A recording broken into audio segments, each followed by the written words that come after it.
This is J'accuse, how the self-imposed blasphemy law of Islamophobia, willful ignorance, and antisemitism led feminists to betray and abandon Jewish and Muslim women.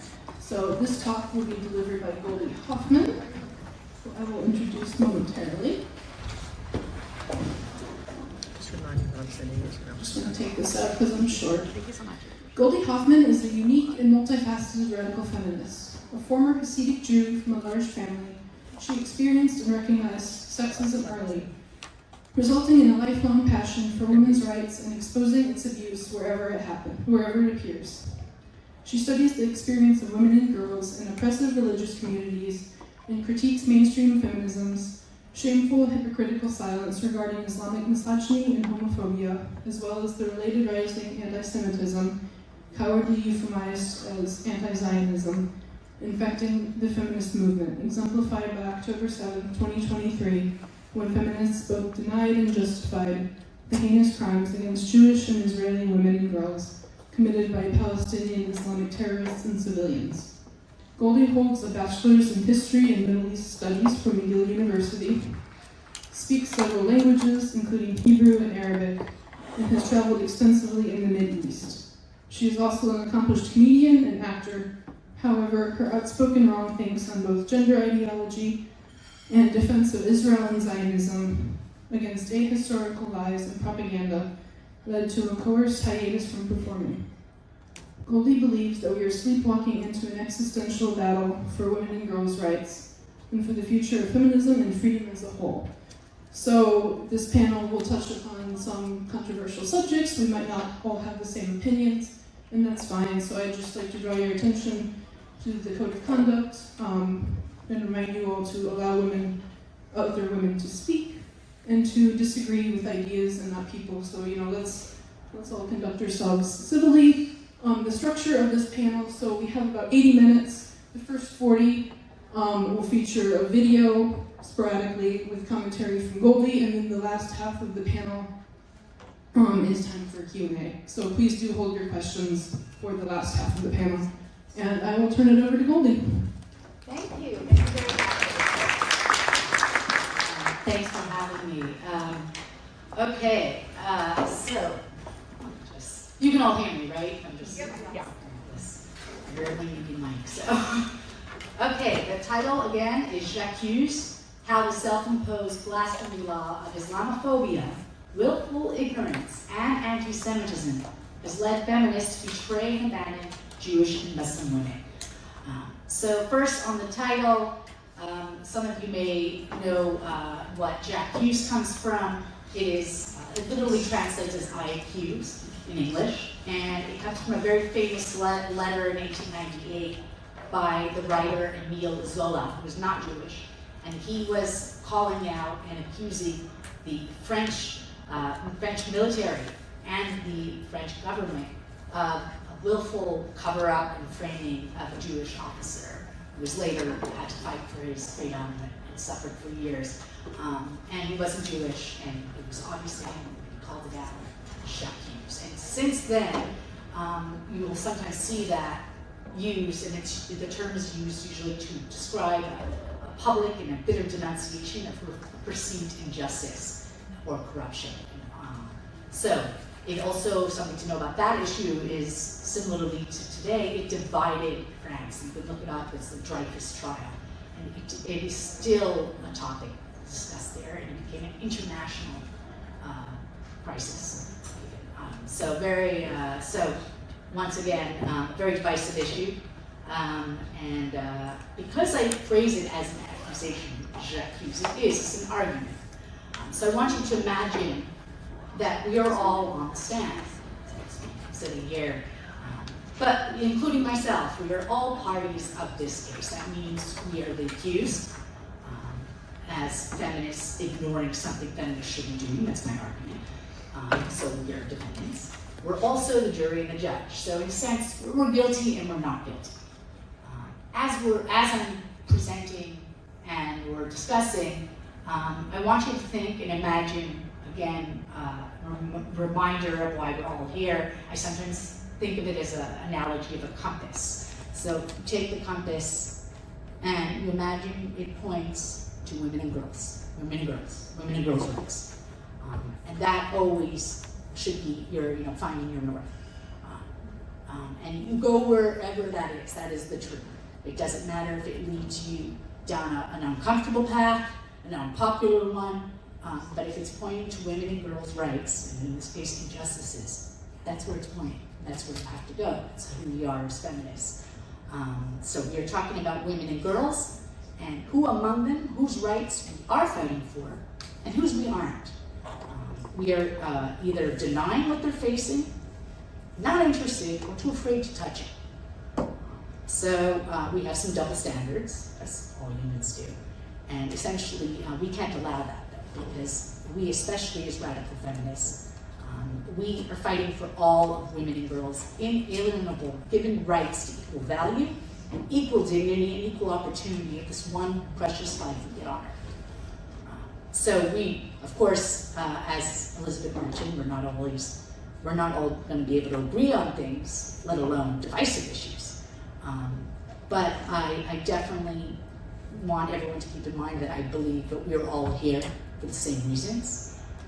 And that is what is in our heart, is that we are fighting for women and girls, and that's what motivates us first, before any other identity, politics, and other political issues.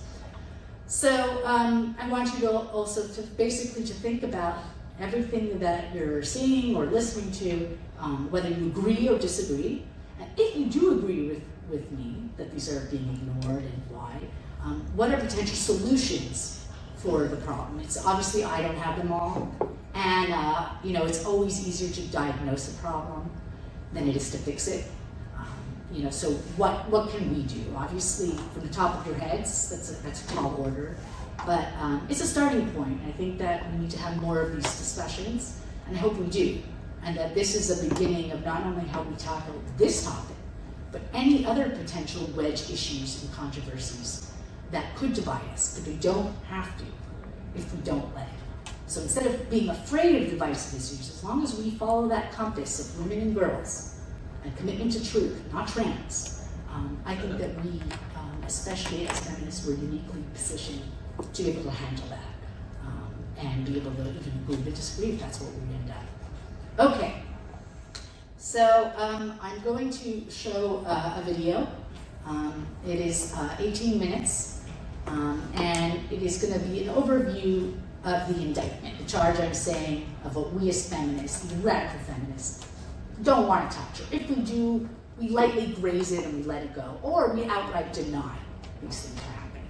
So the first part is going to deal with October 7, and especially to deal with how girls and women were attacked and suffered any sexual abuses. So I do have to say there's, of course, major trigger warning here. If you can't handle, there will be some graphic thing. All of this video is open to the public. I don't have any special government access, but nonetheless, it is difficult matter, but I do have to show these things because the nature of these crimes, they've been denied.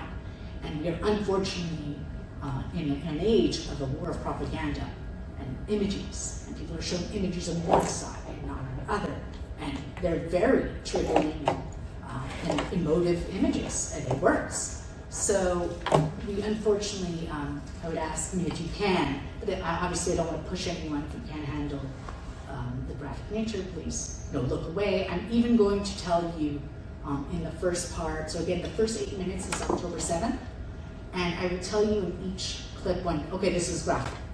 Look away if you are someone who needs to look away. And then sometimes there's talking, and it's not as graphic.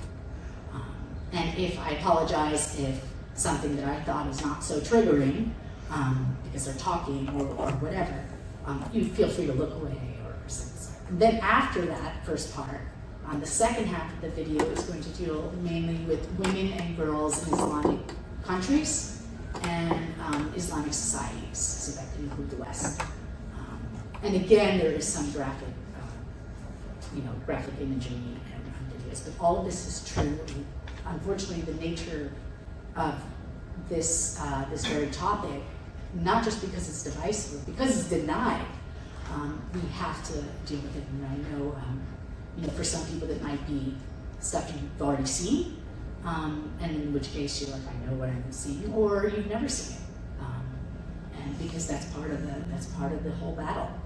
And we all know that we're living in an age, unfortunately, where people are getting their information and different facts from different places, and this is the scary times we're in, and some of those facts are even invented, so they're not even facts. But at the same time, I do think, warning about that. I hope we don't get too desensitized to these images either, and it's worth reminding people that these are heavy, and hopefully in a normal setting, this doesn't become an everyday thing outside of an academic nature. Okay. So the first part again is October 7th, and I'm trying to focus on more, whichever images were more showing Israeli and Jewish women and girls, moms, and again, and then we'll move on. So I'll let you know when that's off. Some people just can't handle it. Okay, all right, get up. And plug this in. This worked before, so. And again, I apologize, I know it's very heavy for the morning. So,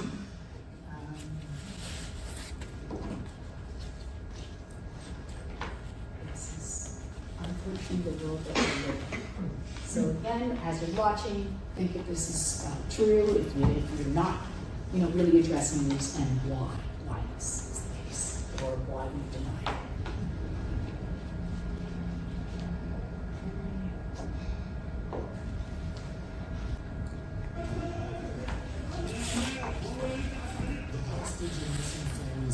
Released footage of the moments of horror on October 7th. Can you hear? A little louder. Oh, the curtain? Yeah, let's just do that. Where is the volume? Sound would help too. Yes, the sound was better before. I'm not sure. Let me restart that. Come on, people.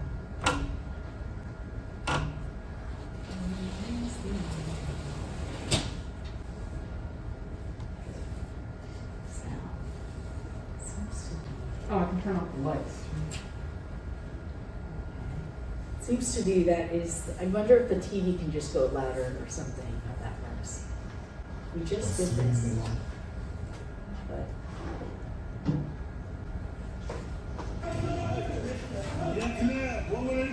The hostage and missing families forum released. Is that too low? Can't What hear if it. the mic is closer to the speaker on the computer? Yeah, those headsets. You think that might, I don't want to give it feedback. Where's the audio being coming from though? It is going to, it's going there, but we did a test and it was even too loud, and then they lowered it. So, of course, it's not Murphy's Law. That sound You there. can click on your sound. Yeah, I'm in sound settings. Oh, it's nice. Oh, that's This way. Where is their volume coming from? Is it on this? Sorry. I don't know why it's suddenly so low. Remember it was too loud? Yeah.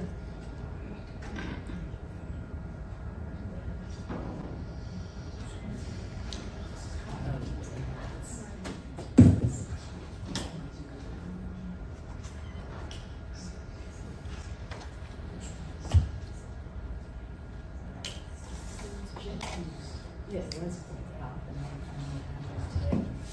1 second, sorry. Sorry for the technical issues. There it is. Standing by. Okay. So, 7 minutes left. It's The hostage and missing families forum released footage of the moments of horror on October 7th.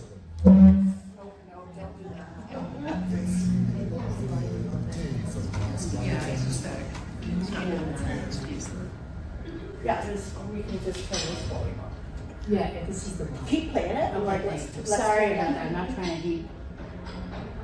Okay. Shows Lily Elbag, קרינה אריאב, אגם ברגר, דניאלה גלבוע. Okay, well, we're gonna have to. Just play it. The Hostage and Missing Families Forum released footage of the moments of horror on October 7th. The 3-minute-long video obtained from Hamas body cams shows Lili Elbag, Karina Ariev, Adam Berger, Daniela I Gilboa. really need some more volume. I'm sorry. This is. Can we close the doors? It was really loud. Oh, thanks. Oh, just a minute. Keep playing it. Thank you. Just because I need to hear it, so. Really, who I- died after being arrested for allegedly not wearing a hijab, sadly highlighted the authorities' treatment. Can we get someone? Let's see. Cams shows Lili. There we go. Is that better? Thank you. You're right. It's just the mix up. Okay. Good DJ. The Hostage and Missing Families Forum released footage of the moments of horror on October 7th. So it's graphic. The 3-minute-long video obtained from Hamas body cams shows Lili Elbag, Karina Ariev, Adam Berger, Daniela Gilboa, and Naama Levi in their moments of terror and confusion.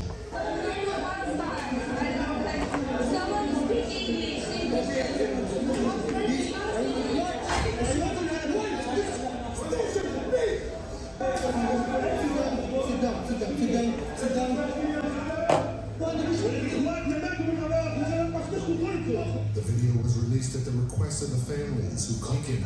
The video was trimmed and edited to remove any excessively graphic content, according to the forum.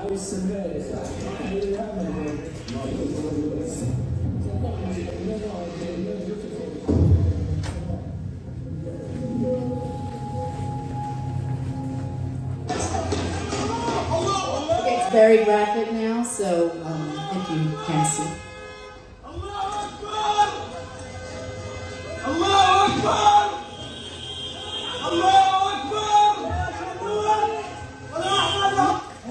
لا سبية سيبوها سبوها رجعها ارجع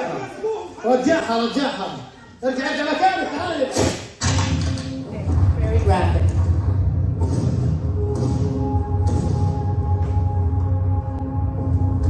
מאוד מצמררות, בלתי מתקבלות על הדעת, היכו בנו באותה שבת ארורה.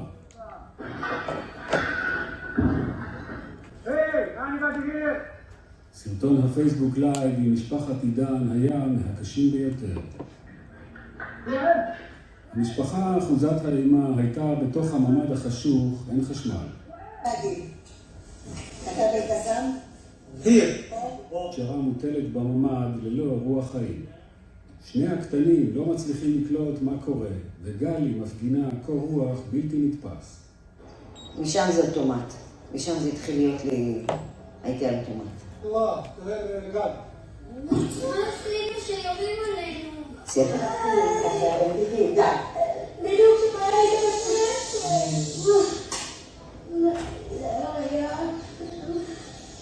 اللهم يا رب تيسر الامور وصلح الرزق بس يا رب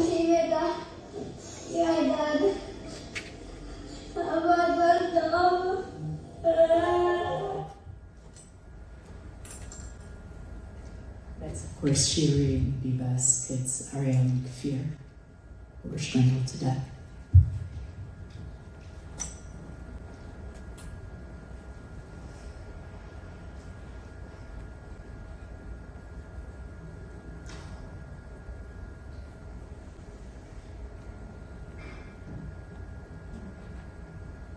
And many people were burnt alive, so I will give you a heads up.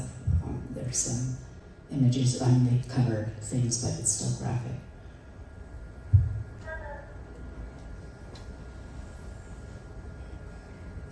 This is all, a lot of it is body cams. Now we're at Nova Festival.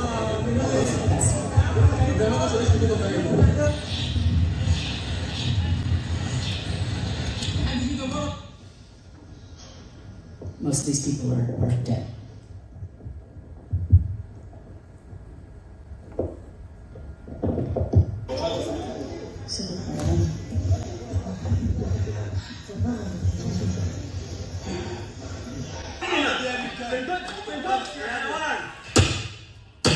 Graphic or disturbing.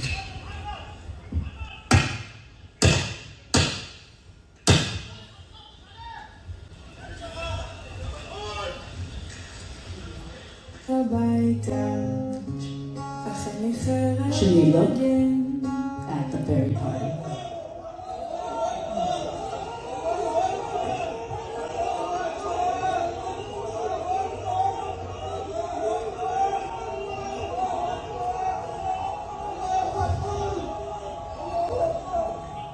Hamas made a special point of capturing as many hostages as possible, greeted by thousands of cheering Palestinians.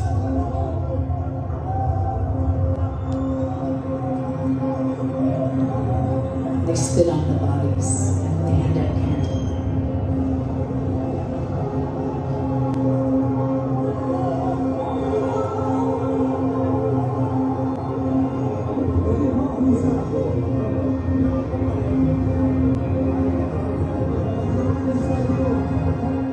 Due to the jammed radio communication,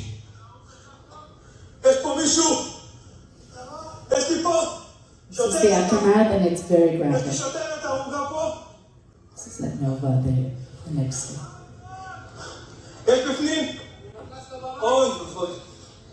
אוי ואבוי. יש פה הרוגים, כולם הרוגים? כל הבמה הרוגים. כל הבמה הרוגים. יש פה מישהו עם סימן חיים, שייתן לנו סימן חיים. מישהו שיכול לתת לנו סימן חיים. מישהו עם סימן חיים. איך? שום סימן חיים? לא. היא מתה. היא מתה. היא מתה.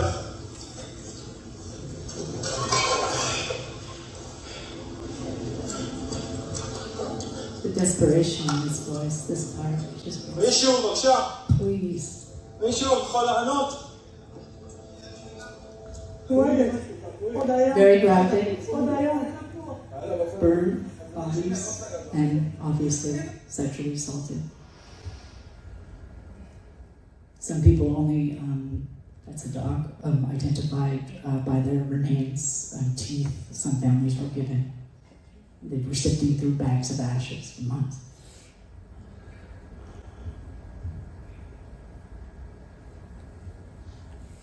That family's gone. אירוע של עוד מספר אנשים. There's still smolderings. מכבים אותם עכשיו, שלוש, כפי שאפשר להכניס פה מסקיות.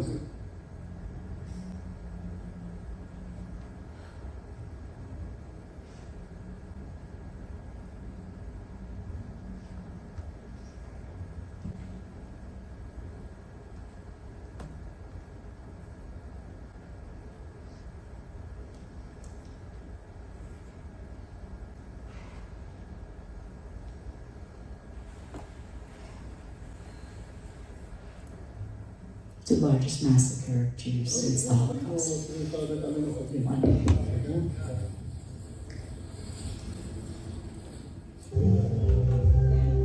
It's a lot of reminiscent. You've seen Auschwitz pictures, the shoes.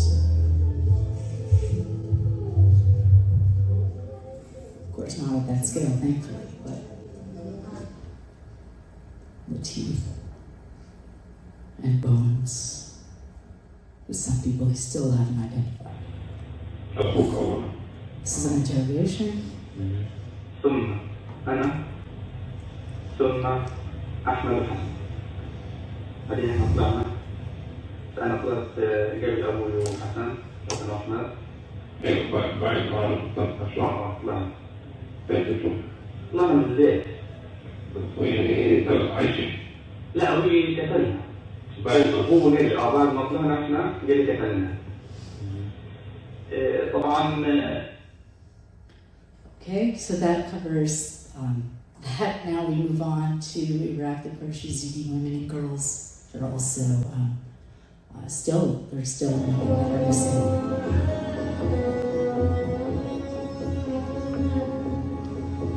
In August 2014, Islamic State fighters captured the city of Shingal and the villages around it in Iraqi Kurdistan.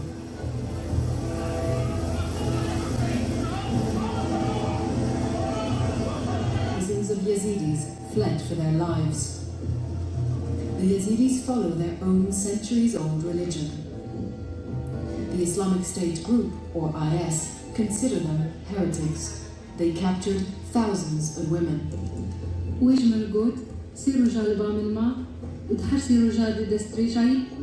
Despite receiving death threats from the Islamic State, Nareen has devoted herself to trying to free the Kurdish Yazidi women held by them as slaves. The Islamic State group considers the Yazidis devil worshippers. A document issued by the Islamic State Research and Fatwa Department clearly states that it is permissible to buy, sell, or give the captured women away as gifts.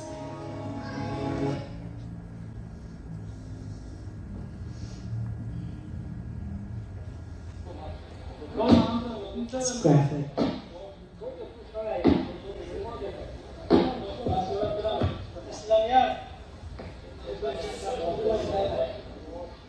Yeah, when they came back in power, remember they said they're not going to be like before. Well, whatever. Islamists promised. It's the declaration of faith.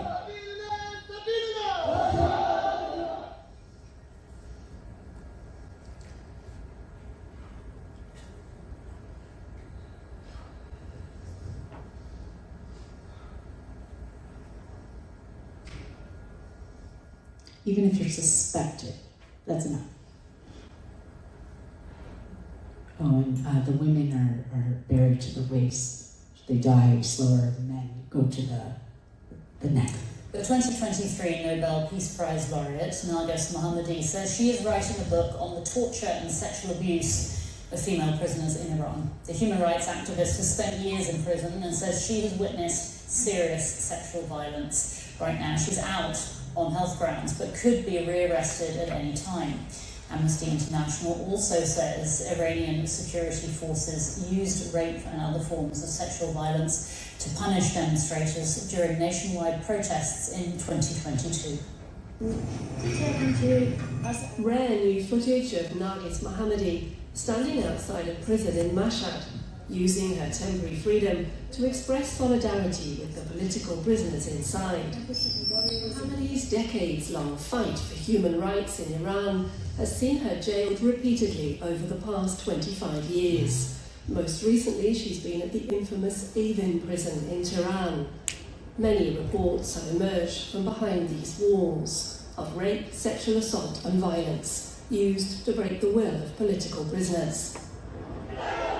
The case in 2022 of Gina Mahsa Amini, who died in custody after being arrested for allegedly not wearing her hijab correctly, highlighted the authorities' treatment of women. It triggered huge protests, giving birth to the Women Life Freedom movement. Bravest feminists around. Yeah.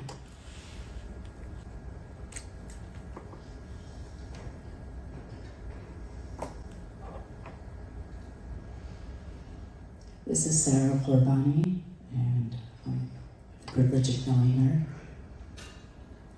So she's decrying the Western and progressive embrace of Islam and respinning it as full feminist.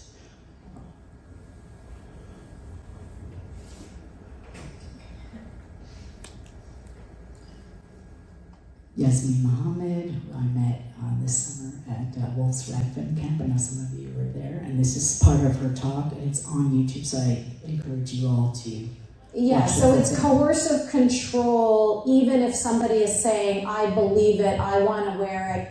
It's like having, somebody who's part of the Jesus Christ and Latter-day Saints, 12-year-old girl saying, I want to marry this man because I love him, right? These are people that are indoctrinated into an ideology that tells them this is the way to heaven and this is the way to hell. Which path do you choose? So that's not a free choice that they're making. And whether you're living in Iran or Saudi Arabia, or whether you're in the middle of New York or, Florida, it's the same thing. You're being indoctrinated with the same beliefs. As children, we are shown a lollipop.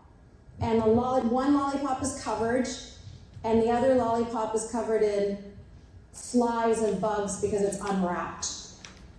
Because we're kids, so they have to speak to us in the language of lollipops. And they say, which lollipop would you prefer to have?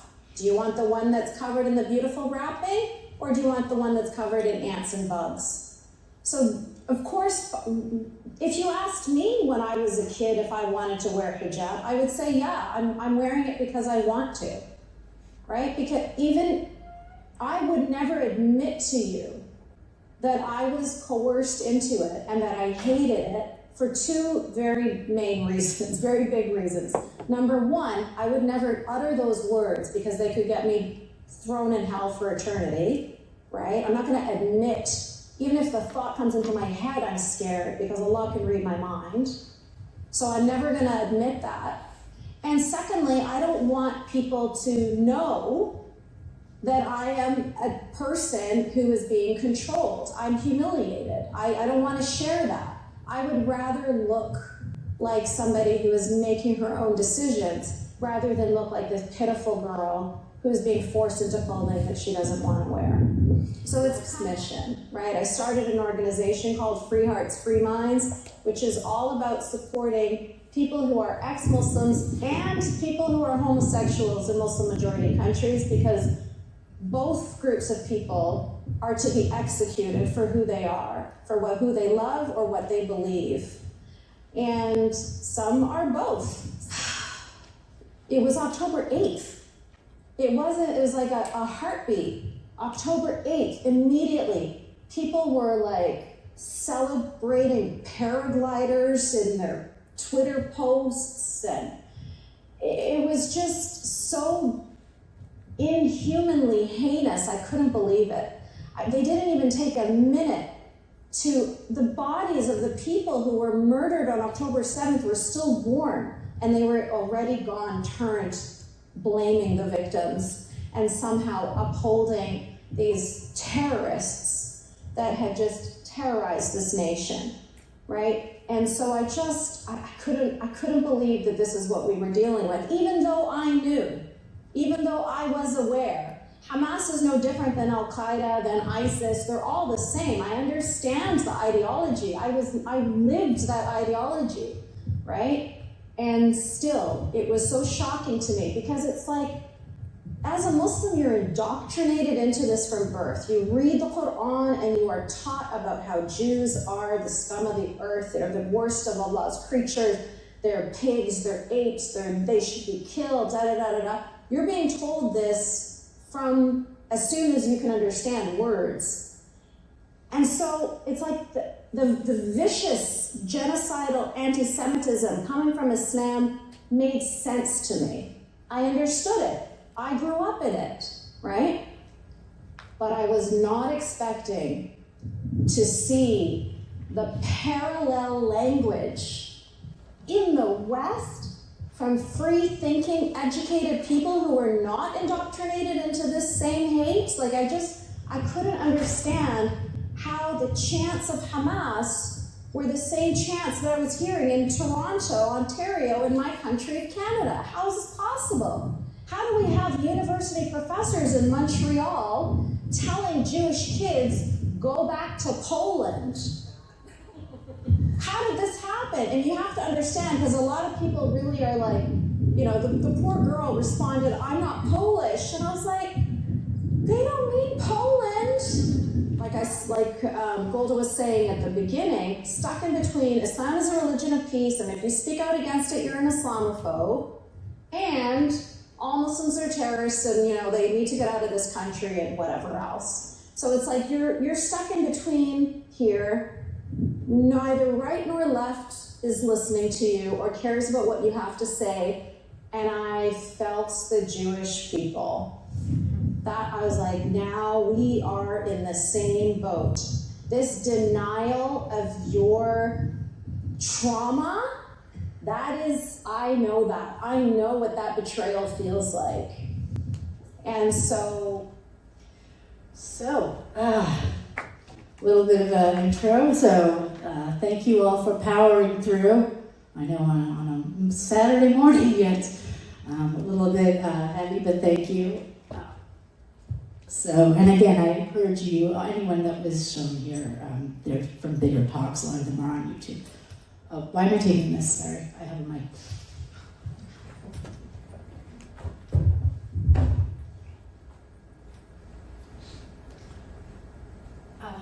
Okay, thanks. Bring back the lights on.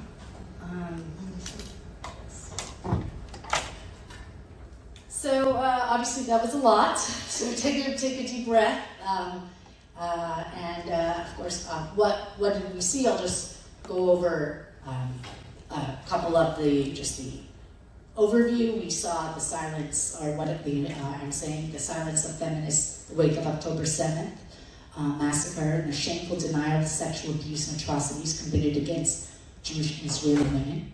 The silence in the face of abuse and enslavement by Islamic groups, Yazidi women and girls, as well as many other women and girls I didn't have time to show.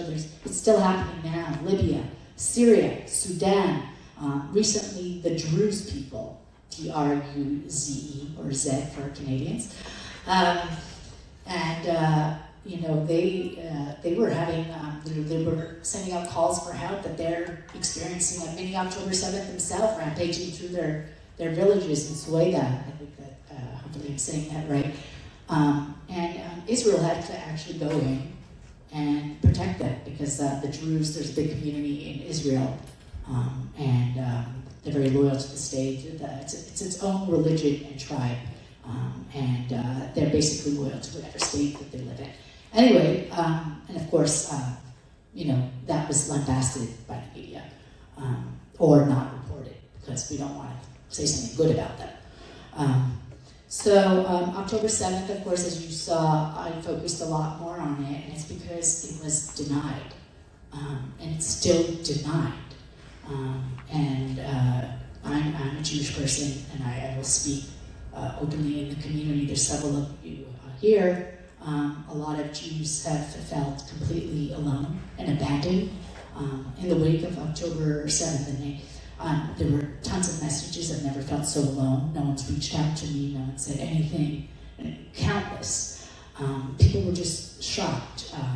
Jewish women in particular are notoriously part of so many movements, as part of feminist movements. In fact, the right wing often uses that when they're when right-wing anti-Semitism focuses on their arguments. One of the things they do say is Jewish and homosexuals, Jews, feminists. They create the feminist movement in a large part because there are a lot of Jewish women who built feminism, and they felt completely betrayed. So you see hashtag still Me Too, unless you're a Jew. Suddenly believe all women went out the window. And we see debates, I don't think Hamas would rape. What? I was so shocked by that, just personally, because it didn't occur to me that would be denied, because everyone knows Islamist terrorist groups do that. We already established that with the Yazidis and everyone else, Boko Haram. That was another example of staggering silence. Bring back our girls, there's no hashtag for these girls. Because they've been dehumanized, this evil colonialist Zionists. And that's also why you don't want to show anything like this, because they might feel something, and then that breaks the dehumanizing, if we feel some empathy. We saw signs, and we still do, of so-called progressives and feminists marching in the street with banners, any means necessary. That's what they need. Any means necessary. How disgusting, in general, any movement to ever say that. It is unacceptable. Any means necessary. Carte blanche to do what? Sexual abuse and murder? No. And they marched with a banner. and to get that printed and march with it, I mean, it's amazing. And call yourself progressive and a feminist. And in addition, and Yasmin talked about that. In fact, often the only people that have reached out, it's very interesting because I've become friends with them. Some of the only people that spoke out were often Persian women, Muslim and ex-Muslim, because they know. They're like, we know what you're going through. There's been a beautiful connection, both online and offline. And it's because they have felt silenced and abandoned. The Afghan women feel abandoned. Where are the feminists? You always hear this. Where are the feminists? From them. I'm not talking about when the right wing loves to spin that, especially on the gender thing. Where are the feminists? Oh, we're here. You're not platforming us. So that's not the same thing. But here they're pleading, and it has to be. They don't understand how to explain it to people why they're being ignored. And now we're going to go into that. So why are we doing this? Well, how could this have happened, first of all?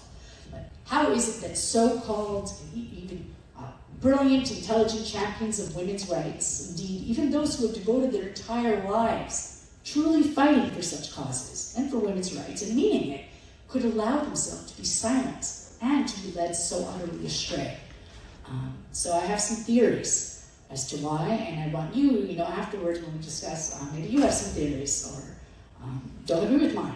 One of them is the potent power of the Islamophobia smear.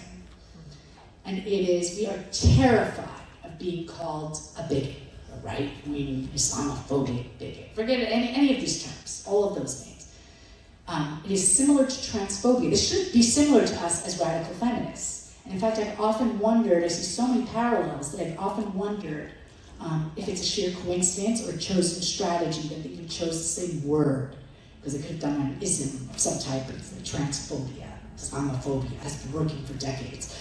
And in both cases, they're very similar, because it doesn't mean what the word should mean. No discrimination in citizenship, voting, housing, employment rights, etc. We're all for that. Basic human rights. No. What the word actually means in practice, and we're obeying it in society, is zero negativity and criticism about both Islam itself as a religion and ideology, as well as any negative act perpetrated by a Muslim person or organization. So that's why we can talk about, and you see this among the left, especially among so-called progressives, and I use air quotes a lot because so much of today's terms have been, completely flipped upside down. We're in Orwellian times, Orwell would be shocked even. So it doesn't even, so I am often doing air quotes almost to an exaggerated extent, but I can't stop. So these are people that call themselves progressive. I used to think of myself as progressive. I'm for progress. I'm for classical liberalism, that definition of humanism and progressiveness.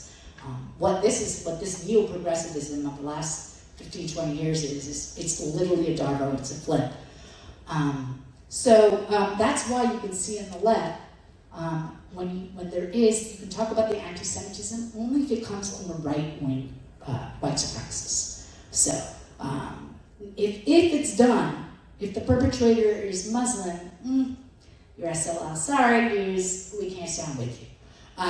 But when it was Pittsburgh or Charlottesville, the left, the Jews will not replace us. The left loves it. We're with you, Jews. We'll hold those candles and do those vigils, cry with you. And there's the wonderful writer, Dara Horn, and she talks about this. She has a whole podcast, as well as a book, on a series of People Love Dead Jews.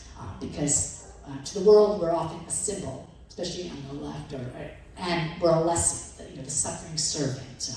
The Anne Frank, she makes me feel good. She said some wonderful things in the end. And as Dara Horn herself says at the opening of the podcast, and then she was betrayed and turned in. We don't know what she would have said later.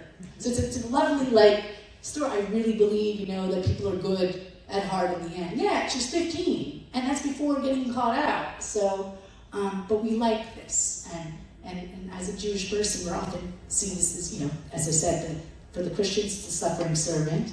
For Islam, it's the Safran Dhimmi, which also includes Christians, which is a whole second-class citizenship built into Islamic law, if you're Jewish or Christian.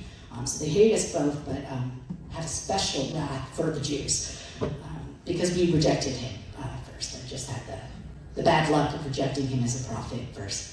And so, you can see that, and why, many people might say, yes, that there's misogyny and sexism in many religions. And this is true.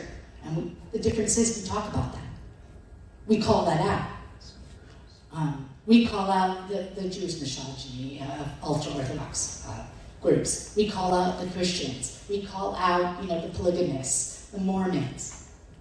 I've seen burlesque shows, where someone's grinding on a cross and with the Bible, and I'd be great. Let me see you do that with Islam.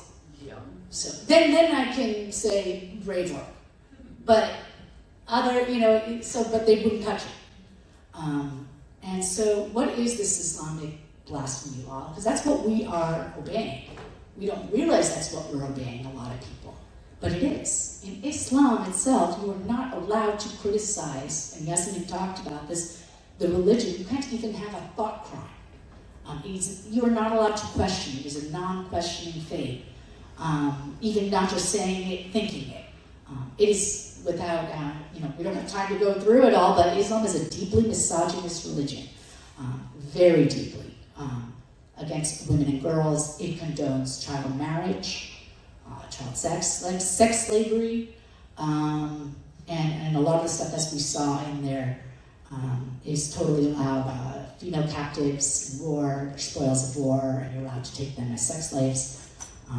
There was a whole argument during October 7th over that people were arguing and gaslighting people going, no, Sabaya doesn't mean that, Sabaya doesn't mean, yes it does. Yes it does. And if you want to test it, because they tried saying, oh, Sabaya just means young girl. I'm like, okay, how's your Sabaya sister? He didn't like that. So, it was, you try to, argue these things, and, there's always an argument back for people who don't want to just admit the truth. It's always easier, rather than fighting the cognitive dissonance, is, again, go back to that compass. Women and girls, no matter who they are, who is doing the crime. And that's how we got into the mess with the rape gangs and scandals in the UK and Europe. And it's still happening. And that's just, one. So we don't want to talk about it. Because again, you're so afraid that we'll be called an Islamophobe, a bigot.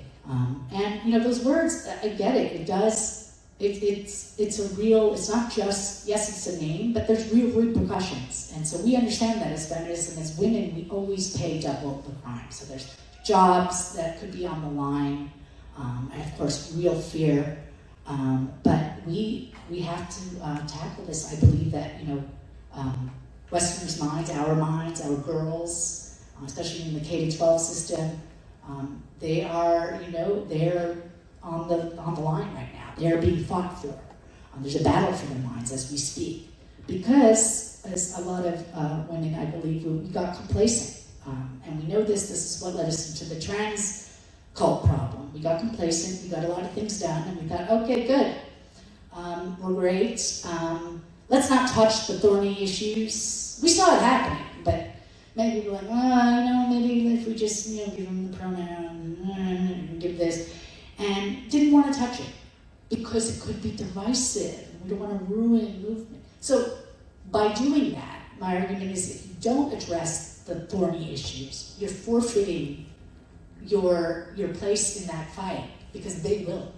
They are going to continue to go ahead and push their view, and you're meanwhile going, I don't know, I don't think we can touch it because it's too controversial, and let's just bury our heads in the sand and hope it goes away, because it won't. I think as well, another thing that is happening is we see, of course, unholy alliance, very similar to the transgender and the progressive side, neo-progressives, embracing each other. You see a a strange, unholy alliance with Islam and the progressive left. And they do not hold each other's values. But unfortunately, for the progressive leftists, they're being used as useful idiots. That has been done before. In fact, the term came from Iran because secularists and women and feminists helped bring in the Ayatollah. They were promised a coalition. Again, never believe Islamists. And then they were the first to be purged and killed. And now they're so bravely fighting to try to bring back their country and their freedom. But it is always easier to destroy something than it is to rebuild. And we know that in this room with the many battles that we're already involved with. So you cannot cede the territory, you can't cede it because it's terrifying to you. I do believe it's a two or multi-front war on one front. Because at first I didn't understand why they're in bed with each other. Like the Queers for Palestine or any of those people. It didn't make sense. They literally will be thrown off a building. That's not an expression. That's the rule in Gaza and also the West Bank. So I realized, I was like, well, it's more than just they've been led astray. I think it's because at the end of the day, I realized, well, it's a men's rights organization, right? They're stripping women and girls of their rights, so they can do it in a two-pronged way. One front, one battle, we can disrupt and destroy progressivism and lead, destroy liberalism. We'll turn everybody against the West and any good stuff that came up the West. And we'll also downplay anything bad that came out of the East, romanticize all of the others and their religions. And it becomes edgy and cool, and so a lot of young people are attracted to that. It's the anti-establishment. And you see a lot of progressive leftists in their TikToks, and they're like, I'm converting, I'm reading the Quran, which clearly they're not reading the Quran. But I do urge you all to read the Quran. That they often do say that. Did you read the Quran? I'm like, yes, that's why I think these things. I don't think it's actually a good PR move, as they always say, Muslim people, you must read the Quran and Hadith. I'm like, yeah, I would not be telling people that. Because if they actually do, but they won't. They'll read a line here and there, and basically, so that's one front. You can rob their mind through that way, and we're dealing with that, stripping women and girls of their rights through the transgender cult crisis, and then you can also do it on this way by getting them to promote Islam and adopt it as us, but feel like they're part of some 60s edgy revolutionary movement, decolonization and all those buzzwords. And meanwhile, the Islamists are laughing behind their back, and why shouldn't they? And they literally openly laugh. You read any of their things in Arabic or their videos. I don't blame them if that's what I was going for. It is that easy. They're even down to sending, false propaganda, fake images rehashed from other wars. It doesn't matter what they say. Letting them suddenly wear the kafia. What happened to appropriation? Everything's this double standard. It went out the window, of course, the Jews. Suddenly, you can't wear braids, box braids, as a white person. But, yay, you get to wear this, and play terror chic. And actually, it's kind of funny because the kafia itself is appropriation because it came from Iraq. So it's just, and when you wear a red one, just so you know, that's from Jordan. So, but whatever, it doesn't matter, right? These are costumes. So they don't know, they're feeling very brave and revolutionary. And I actually feel sometimes for these kids because they go do it in their graduation photos. I'm like, you're going to regret that. Oh, no, amount of Photoshop is not going to be able to lift that thing on video. I'm like, oh, it's on their whole cape and everything. How could you do that? How could anyone's family let them? It's clearly a fad. It's clearly a phase they're in. Anyway, that's a brief little aside. See, we can laugh about some things. And then I just think also willful ignorance. And in today's times, I think as with many complex topics, we always talk about, there's the onslaught against critical thinking. This is another reason why I think people have fallen through this mess. And we know that, we say it, there's a big onslaught against critical thinking, education, open debate, discussion. We just had, You know, I'd be remiss if I didn't mention Charlie Kirk assassination, even though I don't believe in probably everything or most of what his views would be, but I absolutely stand by the way, I mean, yeah, they prove me wrong. Open debate, that is the heart of liberalism, that's the heart of a free society. Yeah, I mean, obviously he agrees with me and most of us on gender ideology, but it comes at it from a different angle. I'm not coming at it from a Christian angle. He would be against homosexuality too, so, or at least see it as a sin. And the same, even his Zionism comes from a very Christian-centric way, and there's times where they're like, we'll tell you, Jew, when you're getting out of line. So it's a different thing. But again, fully discussed, I have to say, because although we're not overtly a free speech organization, we absolutely are doing the same thing. We are talking about difficult topics and controversy, and you know, if you condone, I'm surprised people can't believe that you're saying this, but you condone that, you're condoning killing me for this very talk. It's disgusting, anyone who celebrated that, so I just want to say that, you know, and again, he was not hostile with people, just sat there at a table and debate. It's the same thing we're doing here and discussing. And he really was open to hearing criticism. And that's how, you know, free speech teaches, because, you know, it's to hear, you know, sometimes he gave a terrible answer, sometimes I'm like, and that can inform people, even if he thinks he's winning.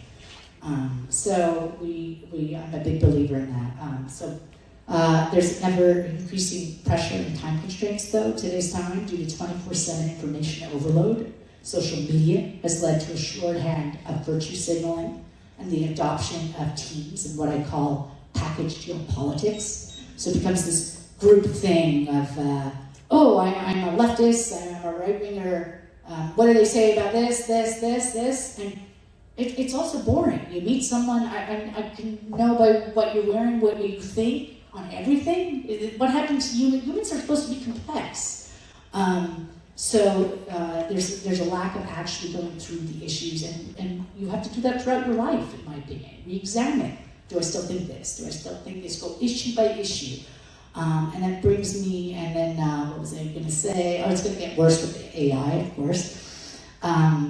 The last reason why we have fallen into this, of course, is anti-Semitism itself. We can't put it all on the fear of Islamophobia, and we can't all put it on Islamic anti-Semitism. Western version has always been there, and feminists have talked about that, and it's always been an issue in many movements, and it's unconscious and unexamined. And I think it's harder for people coming from the left to understand and hear and accept the fact that they might have swallowed anti-Semitic propaganda and tropes, because the idea is, oh no, we know that one. We've done the work. We've done the work. But you haven't. And I see it. You know, there's tropes that go right over people's heads. And they're glaring if you study anything, just the history of anti-Semitism. The control of media, the money, the nefarious plotting, the poisoning, they said that in the plague. So, I mean, the baby killing in particular, that's a blood libel. They keep saying, you know, Israel and Jews are baby killers, baby killers, baby killers. And that's from blood libels of the Middle Ages, where they had this idea that, you know, we use Christian babies and their blood for our rituals, which we didn't. There was a lot of beliefs in the Middle Ages about magic and you know, crazy stuff throughout, you know, in all the religions. Superstitions were there, and anti-Semitism was, I mean, many Jews were burned to the stake. And of course, years of pogroms. And so I think that a lot of Westerners think post-Holocaust, oh, we dealt with that. But we didn't, and you're not seeing some of the same tropes just repackaged with a different sticker label. So, we'll call it anti-Semitism. We'll take the anti-Semitism and we'll call it anti-Zionism. Done! We're great, and many Jews have fallen for it. Wishful thinking, is my opinion. They're coming at it from a different angle. They really want, you know, to be like, I'm just a comrade. But the second they step out of line, it would show. If they have a debate about anything, you know, behind their back, no, you're the damn Jew. And I think they half know that or don't want to know that, and then you just have ignorant people, I mean, who are sheltered, and we've done well in America, and they don't want it to be so, they don't see it until it's too late. So none of this is, stuff that I want to be true. I always think so much of our lives and so much of the denial of any of this is wishful thinking. It's like, well, this is terrible, it's bad. Yes, it is. It's terrible. I don't want it, but it's true. I can't make it not true. So that's the problem when you commit to truth. So solutions, we kind of covered them. I've covered some already in the diagnosis and explanations, but I really think recommitment to critical thinking. Remember, you don't know what you don't know. And it's always such a great line, because it's like, not only do you not know the things you don't know, you don't even know what you don't know yet. So it's like a double and triple, whatever, infinity. And sometimes that's referred to as the Dunning-Kruger effect as well, which is a cognitive dissonance bias where people with low competence in a specific area overestimate their abilities and knowledge, while highly competent individuals may underestimate things. So it also goes hand in hand. But remember, admit when you don't know something, even just to yourself, maybe I don't really know enough about this, and I need to learn more, or I haven't heard enough about the counter arguments. I'm not seeing anything. And everybody with the algorithm is not helpful for today, so you're going to have to work harder. That's the irony. We've never been in a state where there's so much access to information, but it almost makes it worse. Because you need to know not just about seeking information, how to decipher what is a good source, what is bad. I really think we need to re-educate and get education on just what is propaganda, the nature of propaganda itself. And they do courses on there, books on it. I really think, and I've been reading back on that, and been reading about Goebbels just during the World War II, the Holocaust, but because the power of propaganda is what we're seeing so much of today. What else here? I want to make sure we'll have time to talk. As I said, release yourself also from this identity as I'm a right-winger or a left-winger. I like to say I'm issue-based.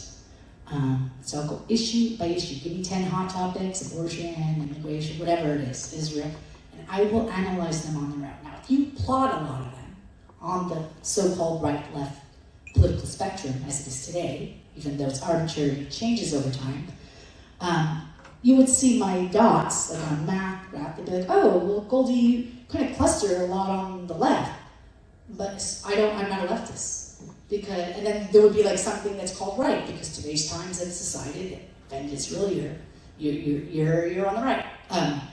So let go of that. And I think a lot of people, it's hard, it's their identity, particularly older people. And I argue that that right-left identity paradigm comes from 20th century politics, really 20th century, early 20th century, the Industrial Revolution, with the workers' unions and all of that. And I think it doesn't fit for the 21st century. So we need to let that go. Release yourself from that identity and groupthink, because it will lock you in and be like, but I don't want to have a right-wing opinion. But it's there. And as I say to people, listen, you hate Trump. He likes pizza. Guess what? I still like pizza. It's going to happen. We're going to have agreements. Like this is, basic. Okay, so, and then the last thing, of course, let go of the fear of being called a bigot. Your names is today's witch. And I know it hurts, and it has consequences. You can get ostracized, jobs, but it is just a name. It is a name, and we are free. We live in the West. So who, if not us, is going to be able to tackle this? We are not fully free and haven't solved all of feminism's issues, but we are the freest women that have ever lived in history. Just let that sink in. Ever in time, and you're one of the freest countries. With all its problems and the things we still want to fix, it doesn't mean you then, as sometimes we see from more of the right, where they're like, well, you're not praising all this. We are, and we want it to be the perfect union that it claims to be, or as much as possible. But it is important to, step back and take stock of what we have achieved, and then to know where you want to go. And you can't pretend, nothing. We are the freest. It has to be us. And it's a burden, but we have to be the ones to use that freedom while we still have it. And so we often hear, if not now, when? Famous part, actually, a 3-part quote from Hillel the Elder, an ancient Jewish sage. And it's found in the Ethics of the Fathers, called Breakout. The full saying is, and it's a great like sort of maxim to live by, if I am not for myself, who will be for me? But if I'm only for myself, what am I? And if not now, then when? That's the whole phrase, but you often notice see just one place. So you fight for yourself, but if you only think for yourself, that's selfish, and that's not great either. But you can't also just be a martyr and sacrifice yourself for others. So I would say that's another reason, women and girls first, women and girls first. And yes, and if you're part of a certain community, you have to juggle that in too, but women and girls first, through that lens. And that's why I'm so thankful that WDI has agreed to have me speak about this. I'm saddened that I even have to call that out, but I do, because in today's time, there's such an onslaught against debate and touchy, controversial topics, and that might not be the popular or correct viewpoint. And as women in particular, and as radical feminists, I think we are the best positioned to be able to handle it. And I know that because we've already done it. We had to deprogram and take up this fight against the gender cult. And that had its thing. So you already have the strength. So whenever you're afraid or you don't think, oh God, I can't take on another thing, you can, because you've done it. This is the hardest one, and I think we shouldn't be afraid of having a disagreement on any hot topic, because and also not let that destroy you. So don't let it factionalize. If every person does, they agree on this thing, and they're in bed with the right, and they're taking money, and you start playing purity politics, and then it splinters, and people leave the movement, and then you have no movement, and then they win. Divide and conquer. So, and it's a big reason I believe women have taken so long to make the gains we have, and why they so easily have crumbled. So I think it's amazing that we're not doing that. I think we've learned from that and those waves. And even if it is at the very end, if all we do is agree to disagree, I know that one thing is for sure: if there is a solution, the only way we'll get to the solution is by talking about it. That much I know. I don't know what the solution is to all the things that women and girls are fighting for, but I do know by not talking about it that it's not only not going to fix it, it's going to make it worse, and will threaten, forget just Jewish and Muslim women, all of women's rights, and feminism as a whole. So thank you very much. I hope you're out there.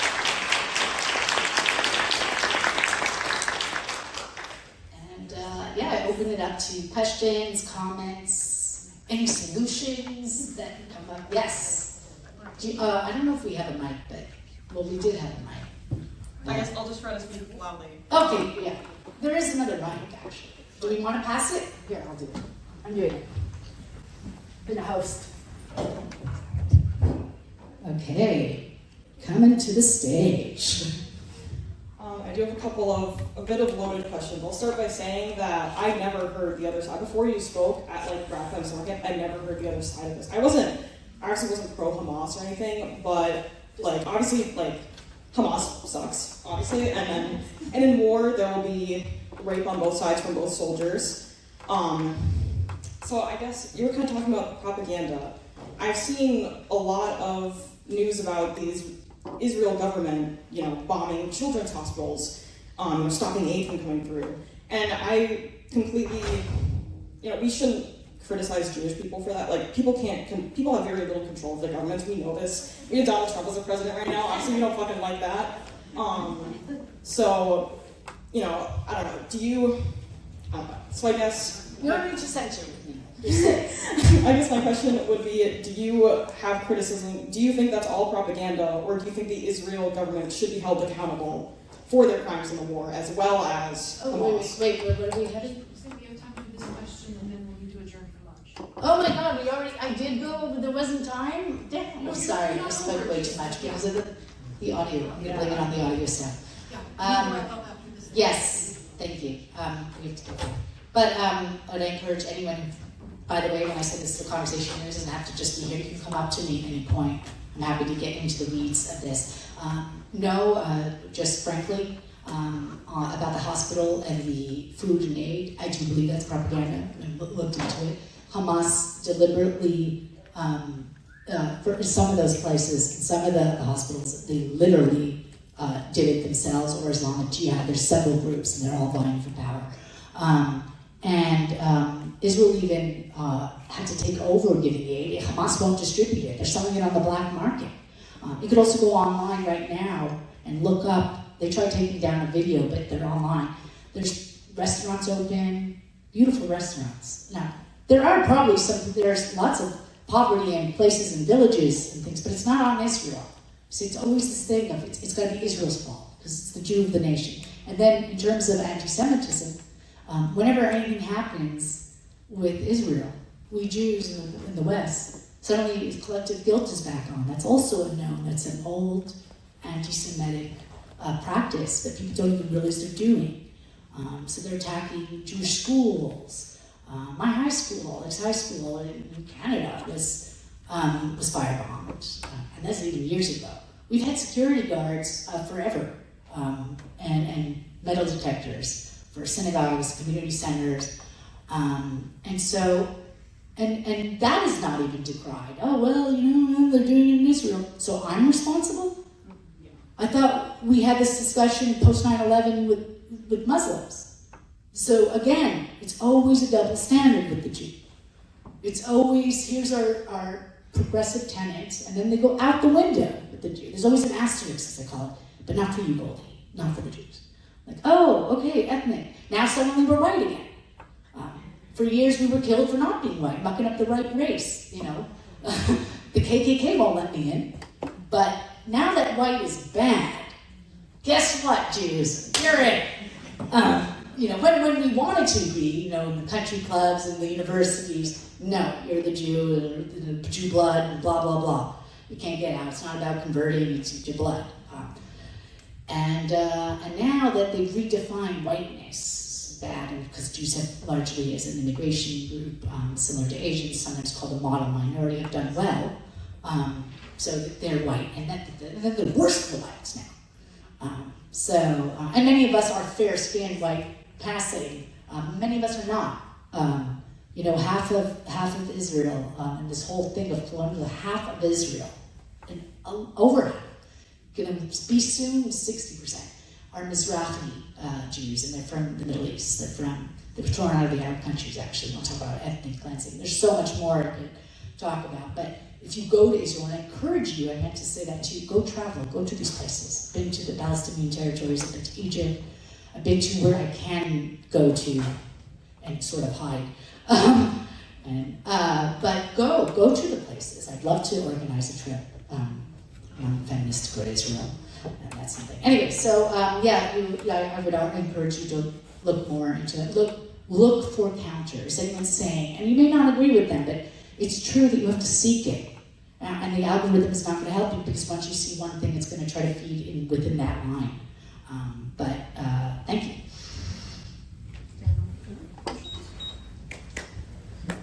No, I think that's it, right? I think that's it. We're out of time, but please come find me and don't be afraid of the controversy. I'm open to it.